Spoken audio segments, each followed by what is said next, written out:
Halo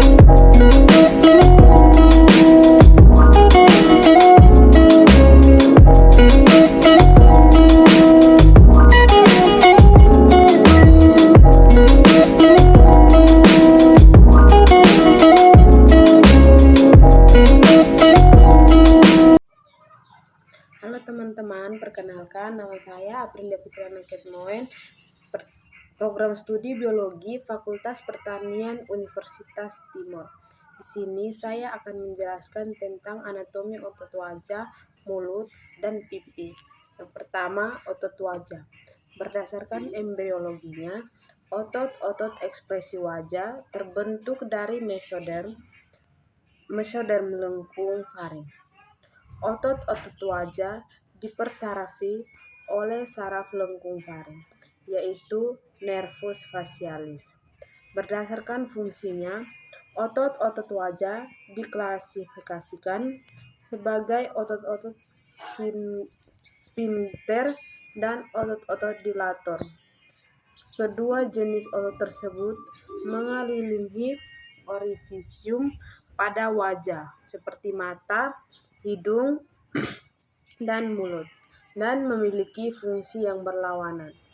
Fungsi keduanya secara silih berganti mengatur gerakan orifisium pada wajah sehingga terbentuk mimik dan ekspresi dari wajah. Otot-otot kelopak mata. Otot-otot kelopak mata orbicularis oculi terdiri atas dua bagian, yaitu pars palpebralis dan pars orbitalis. Pars palpebralis terbatas pada kelopak mata, sedangkan pars orbitalis meluas melewati batas tulang orbita pada wajah. Pars palpebralis terdiri dari serabut yang muncul dari ligamen palpebra medial, melengkung sepanjang kelopak mata di depan tarsus dan bernersi pada rap palpebralateral. Beberapa serabut pada kelopak mata bawah menempel di medial pada kristal lacrimalis posterior dan saku lacrimalis. Pars orbitalis berjalan dari kristal lacrimalis anterior dan processus frontalis maxilla. Otot-otot ini letaknya mendatar melalui dahi dan pipi. Persarafan orbicularis oculi didapatkan dari cabang temporalis dan cabang zygomaticus. Kontraksi otot pars palpebralis menyebabkan mata tertutup secara lembut atau menyebabkan gerakan mengedip. Pada gerakan ini, bulu mata masih terlihat dan isi sakus konjungtiva tidak berkurang. Kontraksi otot pars orbitalis menyebabkan alis terletak lebih rendah. Gerakan ini biasanya terjadi saat akan melindungi mata dari cahaya yang selalu terang. Jika kedua jenis otot berkontraksi bersamaan, mata akan tertutup rapat, sehingga isi saku konjungtiva berkurang dan bulu mata tidak terlihat. Air mata dapat mengalir ke pipi. Ada penutupan mata secara normal. Bagian sisi lateral kelopak mata atas menutup terlebih dahulu daripada sisi medial sehingga memudahkan penyebaran sekresi kelenjar lakrimal menuju medial atau hidung. Levator palpebra superior termasuk otot penggerak bola mata dan mendapat persarafan dari nervus trochlearis.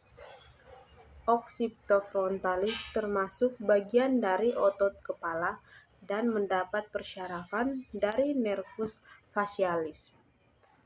Otot-otot cuping hidung. Kompresor naris berjalan dari maksila dan terletak transversal pada hidung. Kontraksi otot ini menyebabkan cuping hidung menyempit.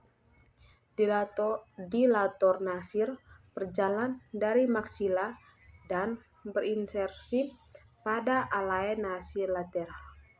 Kontraksi otot ini menyebabkan cuping hidung melebar. Processus dan levator labil superior alai nasi jika berkontraksi akan menyebabkan elevasi hidung, namun tidak begitu dapat dilihat secara nyata. Semua otot cuping hidung mendapat persyarafan dari cabang zygomaticus dan cabang buccalis. Otot-otot bibir dan pipi. Orbicularis oris terdiri dari serabut intrinsik dan ekstrinsik. Serabut intrinsik terdiri atas incisif slips dan mental slips menempel pada tulang dekat garis tengah dan masing-masing sisi berjalan mengelilingi bibir.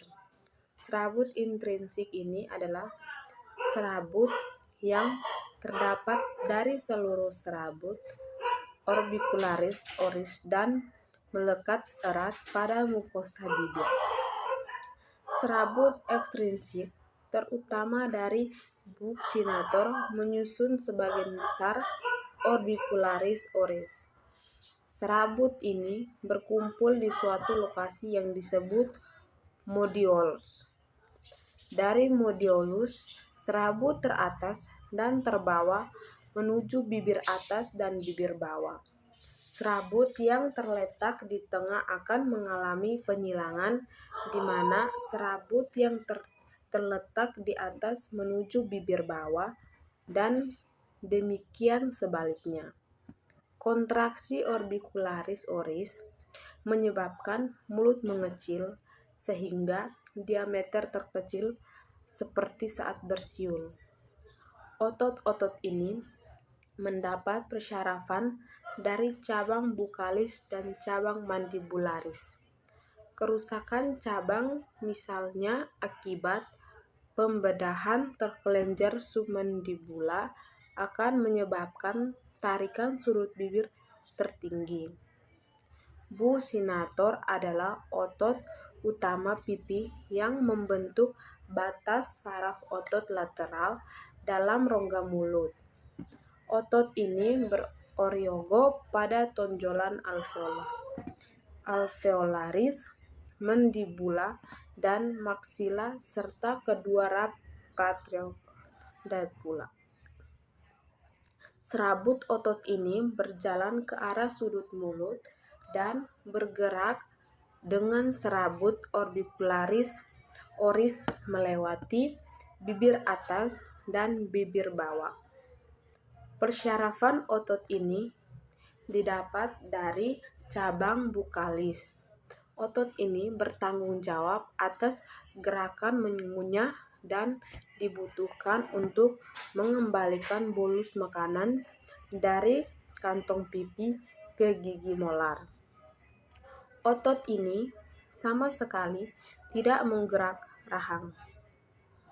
Sebenarnya otot ini merupakan otot ekspresi muka sesuai persyarafan dan tidak dikelompokkan ke dalam otot-otot pengunyah dan dipersyarafi cabang mandibula nervus trigeminus. Yang berikutnya otot-otot dilator bibir. Terdiri atas kelompok otot yang menyebar dari orbicularis oris seperti jari-jari roda.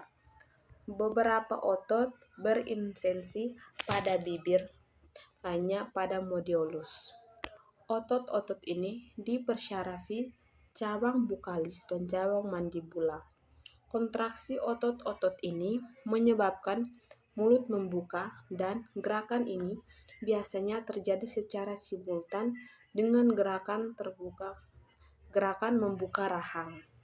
Levator labii superior alai nasi berjalan dari processus frontalis os maxilla dan berinsersi pada cartilago alai nasi dan bibir atas. Levator labil superior berjalan dari margo interior orbita dan berinsersi pada bibir atas. Otot ini berada di atas foramen tempat keluarnya nervus infraorbita. Zygomaticus minor berjalan dari suara zygomatiko maxilla berkumpul pada modiolus. Zygomaticus major berkumpul pada modiolus. Levator anguli-oris terletak profunda berjalan dari fossa canina menuju modiolus, kemudian keluar kembali sebagai depresor anguli-oris yang terletak superficial. Rhizoceros dianggap sebagai perluasan ke atas platisma dan berkumpul pada modiolus. Terdapat rongga di atas dan di bawah otot ini, sehingga pada tempat itu arteri dan vena facialis terlihat. Depresor labil inferior terletak profunda dari depresor angulioris berinsersi pada bibir bawah. Mentalis berjalan dari simfisis mentalis dekat garis tengah lalu turun menuju dagu. Kontraksi otot ini menyebabkan elevasi dagu dan sering membuat dagu berkerut. Anatomi otot yang kedua yaitu mulut.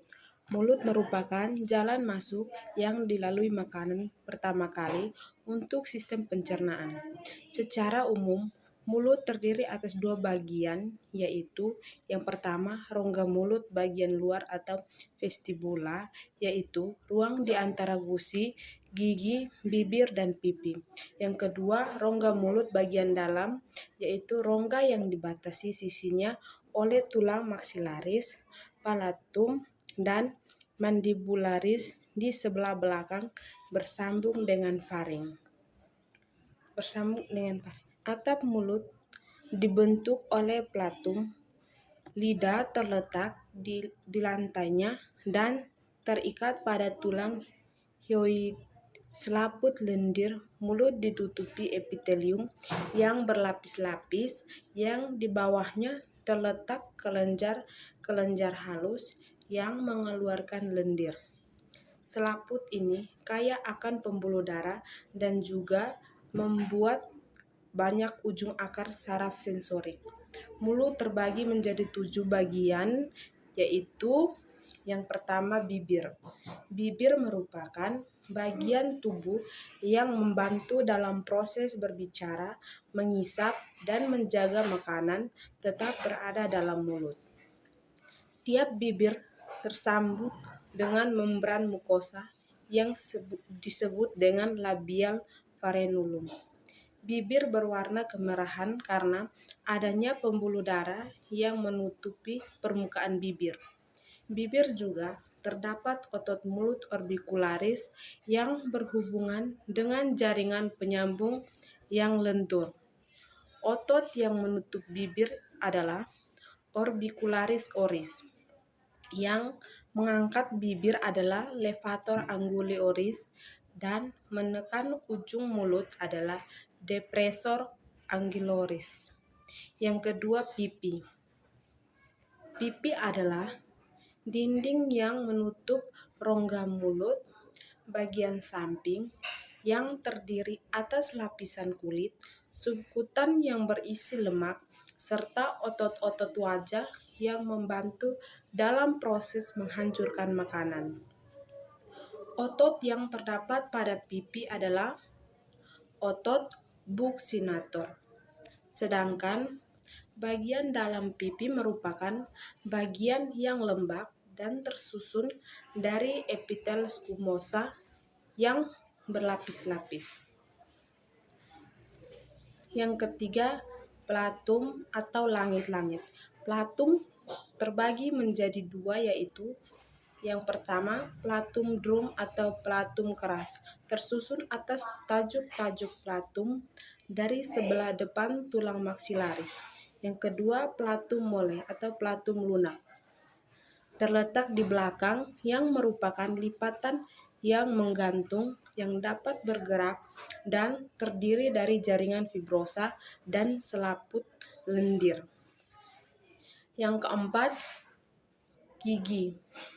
Makanan akan dihancurkan oleh gigi yang berjumlah 32 buah atau 16 buah pada setiap rahang. Ada 4 bentuk gigi, yaitu yang pertama incisivus atau gigi susu, berjumlah 4 buah pada bagian atas dan 4 pada bagian bawah. Letak gigi ini ada di bagian depan. Kedua, kanina atau gigi taring, berjumlah 2 buah yang di atas dan 2 buah di bawah. Letaknya di sudut mulut dan berbentuk runcing. Yang ketiga, premolar atau gigi geraham kecil, berjumlah 4 buah dan 4 buah di atas dan 4 buah di bagian bawah. Letaknya di belakang gigi taring. Yang keempat, molar atau gigi geraham besar, berjumlah 6 buah di atas dan 6 buah di bagian bawah. Letaknya di belakang premolar. Gigi terdiri dari mahkota gigi atau bagian yang menonjol di atas gusi, akar gigi, bagian yang tertanam dalam tulang rahang, dan leher gigi, tempat bertemunya mahkota dan akar gigi. Bila gigi dibelah menjadi 2 bagian, maka akan tampak lapisan-lapisan berbeda yang membentuk gigi seperti email, dentin, dan pulpa. Yang pertama, email. Email merupakan lapisan terluar pada mahkota gigi dan merupakan bagian terkeras dalam tubuh manusia yang tersusun dari air sebanyak 2,3%. Bahan organik berupa protein sebanyak 1,75% dan 96% terdiri dari bahan anorganik, yaitu bahan-bahan mineral terutama kalsium, fosfat dalam bentuk kristal apatit. Kedua, dentin. Dentin terletak di bawah email. Dentin adalah bagian yang terbesar dari seluruh gigi, namun lebih lunak daripada email. Dentin terdiri dari air 13,2%, bahan anorganik 17%, dan bahan anorganik terdiri dari 69%. Di dalam dentin ada saluran amat kecil yang disebut tubulus dentinalis, yang di dalamnya terdapat serat saraf yang bertugas memberi sensasi atau rasa terhadap rangsangan. Warna dentin yang merah gelap kecoklatan menunjukkan adanya ranting-ranting pembuluh darah yang amat kecil ukurannya. Yang ketiga, pulpa. Pulpa terdiri dari air 75% dan bahan anorganik 75%. Pulpa berisi pembuluh saraf, pembuluh darah, dan limfa. Tugas dari pulpa adalah mengatur nutrisi makanan agar gigi tetap hidup, menerima rangsangan, membentuk dentin baru bila ada rangsangan panas, kimia, tekanan, atau bakteri yang dikenal dengan sekunder. Otot wajah yang kelima itu lidah. Lidah memiliki peran mengatur letak makanan di dalam mulut, mengecap rasa makanan, memindahkan makanan pada saat dikunyah, dan membantu menelan makanan. Kuncup pengecap pada lidah adalah papila. Daerah lidah yang peka terhadap rasa manis terletak di depan ujung lidah, peka asam dan asin di pinggir lidah, dan yang peka terhadap rasa pahit terletak di pangkal lidah. Yang keenam, kelenjar ludah. Kelenjar ludah adalah kelenjar yang mempunyai saluran sendiri yang memproduksi air liur. Kelenjar ludah yang utama terbagi menjadi 4, yaitu A. Pertama, kelenjar parotis terletak di sebelah kiri dan kanan dan terletak dekat di depan sedikit bawah telinga. Yang kedua atau B, kelenjar submandibular terletak di bagian kedua sisi tulang rahang dan berukuran kira-kira sebesar buah kenari. Ketiga atau C, kelenjar sublingualis terletak di bawah lidah di kanan dan kiri frenulum lingue dan menuangkan sekretnya ke dalam dasar mulut melalui beberapa muara kecil. D atau 4, kelenjar liur minor letaknya di dalam lamina propria mukosa oral. Ketujuh, saliva atau ludah. Saliva adalah cairan yang bersifat alkali, mengandung musin, enzim pencerna, zat tepung, yaitu ptyalin, dan sedikit zat padat. Sekian penjelasan singkat dari saya. Jika ada pertanyaan atau saran, silahkan ditulis dalam kolom komentar. Bye-bye.